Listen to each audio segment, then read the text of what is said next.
স্বেচ্ছাসেবক দলের তেজগাঁ থানার সিনিয়র সহসভাপতি,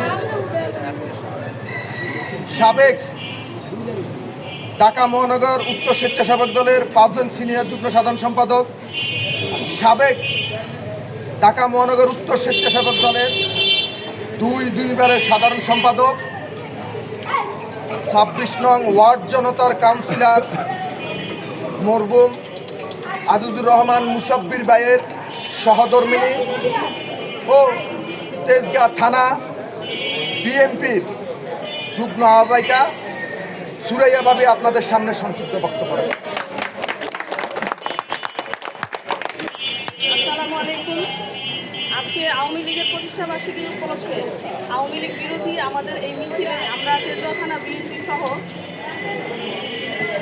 স্বেচ্ছাসেবক দলের অন্যান্য আরও যারা নেতাকর্মীরা সবাই উপস্থিত আছেন, সবাইকে আজকের এই অনুষ্ঠানে থাকার জন্য, আমাদের এই মিছিলে অংশগ্রহণ করার জন্য অনেক অনেক ধন্যবাদ জানাচ্ছি।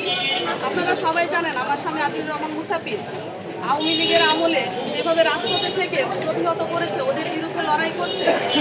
আমরাও আশা করবো আমরা সবাই একসাথে হয়ে এখন এবং সামনে ভবিষ্যতে অন্যান্য দিনগুলোতে সবাই একসাথে থাকবো এবং আওয়ামী লীগকে প্রতিহত করার জন্য আমাদের রাজপথে নেমে যত রকমের আন্দোলন করা প্রয়োজন আমরা সেগুলো করবো এবং ঐক্যবদ্ধ থাকবো।